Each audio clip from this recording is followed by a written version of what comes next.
Bernie Sanders, America's favorite socialist, has a new event for his new book. The event and the book are called It's Okay to Be Angry About Capitalism. And if you want to go to the event about the book, about how it's okay to be angry about capitalism, you can do that for the low, low price of $95. Bernie, see, he's got cheap tickets too. He's got the $35 tickets, but the tickets go up to $95. This will be hosted on March 1st in Washington, D.C.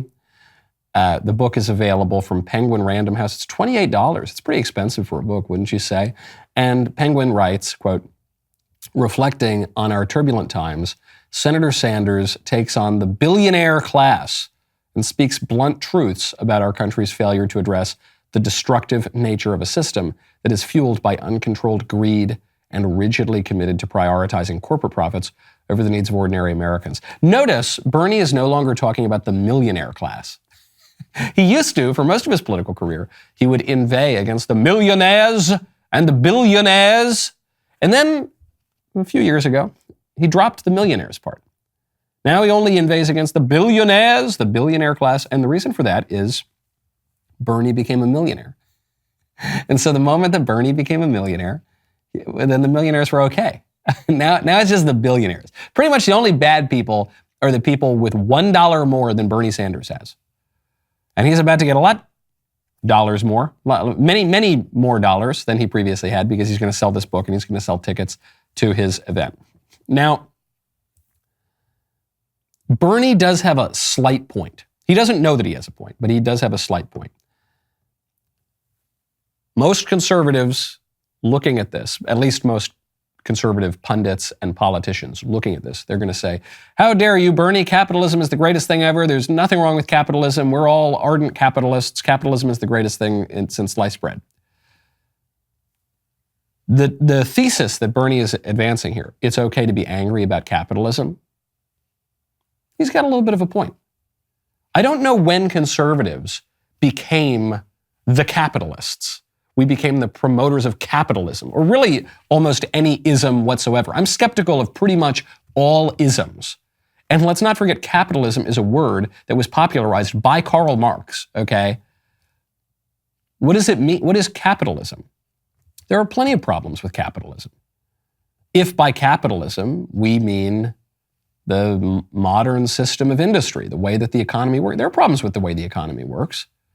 Now, Bernie thinks there's problems with the way the economy works because he wants to steal all the money from anybody who's richer than him, and he wants to flatten out society, and he wants the workers of the world to unite in a proletarian communist revolution. All right, that's all wrong. But I've got problems with the way the economy works. I think the way the economy works right now is rigged against many good Americans. I think that it can be terribly destructive to traditional culture.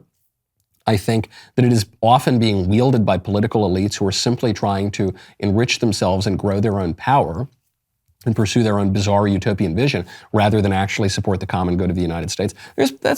That's plenty true. That is plenty true. I think about the William Blake poem, Jerusalem, which then became a hymn, where he asks, and did those feet in ancient time walk upon England's mountains green? He's talking about this legend that Joseph of Arimathea took Jesus to England. And he's saying, and was the Holy Lamb of God on England's pleasant pastures seen? And then you think, why is William Blake talking about this wild legend of Christ in England? And then he gets to the point in the second stanza of the poem where he says, was Jesus actually here in this land, which we now find ourselves among these dark satanic mills? That's the phrase, the dark satanic mills. What is Blake talking about? He's talking about industrialization. There are plenty of dark things about industrialization. Our modern industrial society has broken down the family, broken down communities. It's turned us all into mass consumers. It's made us all very materialistic. It's degraded mankind into a kind of widgets for an assembly line rather than full integrated human beings. Yeah, those are real problems. Those are totally real problems. I don't think the solution is Bernie's communist revolution, but we can work on that. There are right-wing critiques of modern capitalism. After all, it's a term promoted by Marx. So we don't need to throw the cultural improvement out with the Bernie bathwater. But we also shouldn't give him $95 to read his stupid book. Illegal immigration is not working out so great for a sanctuary city. You know, New York said we're a sanctuary city. Please come here, surge, give us your poor huddled masses. And then the moment that Greg Abbott in Texas and Ron DeSantis in Florida actually ship some immigrants up there, all of a sudden they say, whoa, we're getting too many immigrants. Cut that out. Why are you sending immigrants up here? That's no good. And so New York has put them up in some hotel rooms. The illegal aliens don't want to leave those nice hotel rooms now. The New Yorkers are sick of footing the bill for this. Even the mayor is starting to pull his hair out.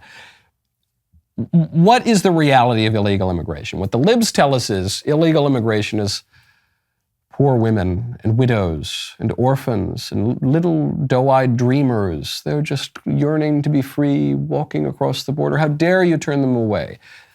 The reality of what we're seeing in New York, a little bit different. How many migrants were at your hotel? Actually, it's the entire hotel from the 3rd floor to the 28th floor. And what are you witnessing? What did you see from the migrants that were staying in your hotel? Chaos, total chaos. I mean, there's no accountability. The city, so-called running the program, allows these people to destroy these rooms. There is no daily supervision to show these people that this is a hotel and that you don't destroy the hotel. You're only there temporarily. This is not your home. Unfortunately, the ones that are paying the price is the hotel workers, Local 6 union workers. Those guys and those ladies endure a lot of disrespect from the migrants.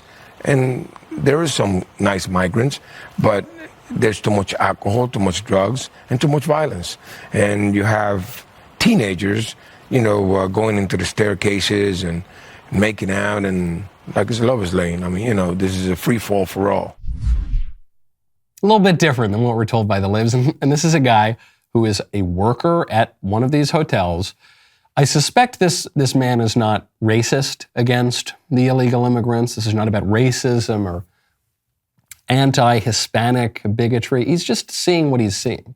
And he's saying, man, we got to stop this. This is bad. This whole hotel is full of these migrants. It's mostly, if you look at the cameras, it's mostly young men because contrary to what we've been told, most of these migrants are not fleeing political persecution. Most of these migrants are not full family units just seeking a better life. It's young men seeking economic opportunity. And they're not behaving in a way that is particularly respectful of their host country.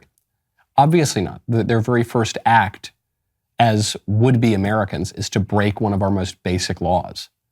Not very respectful. So the fact that they're trashing this hotel in New York, not surprising to me at all. That's the reality of it. It's very, very expensive for the people of New York. The rest of the show continues now. We've got a story that I haven't gotten to. We will get to that, and we will get to all of your comments. So become a member right now, dailywire.com/Knowles, Knowles. Use code Knowles at checkout. You get 2 months free on all annual plans.